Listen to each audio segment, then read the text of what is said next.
Road వెడల్పు పేరుతో భూ కబ్జాలకు కుట్రలు చేస్తున్నారని మాజీ మంత్రి కొప్పుల ఈశ్వర్ ఆరోపించారు. అభివృద్ధి పేరుతో విధ్వంసం సృష్టిస్తే ఊరుకునేది లేదని హెచ్చరించారు. పెద్దపల్లి జిల్లా గోదావరికని లక్ష్మీనగర్లో బీఆర్ఎస్ ఎంపీ అభ్యర్థి మాజీ మంత్రి కొప్పుల ఈశ్వర్ పర్యటించారు. చిరు వ్యాపారులను, రోడ్డు వెడల్పు బాధితుల్ని పరామర్శించారు. అలాగే సింగరేణి క్వార్టర్స్లో నివాసం ఉంటున్న వారిని అక్కడి నుంచి వెళ్లిపోవాలని ఆదేశాలు జారీ చేయటం సరైన పద్ధతి కాదన్నారు. సింగరేణి కార్మికుల సమస్యలపై పోరాడతామన్నారు కొప్పుల ఈశ్వర్.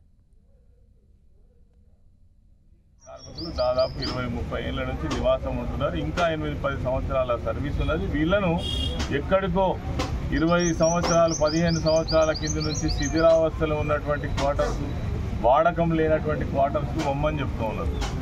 వీళ్ళు ఎక్కడికి పోతారు, ఎట్లా పోతారు, దీనికి అర్థమైంది అసలు ఎవరు చెప్పింది అసలు ఈ ప్లానింగ్ అంతా?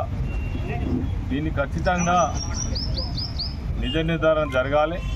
వెంటనే మేము సింగరేణికి సంబంధించినటువంటి సిఎండి తోటి కూడా మాట్లాడతాం.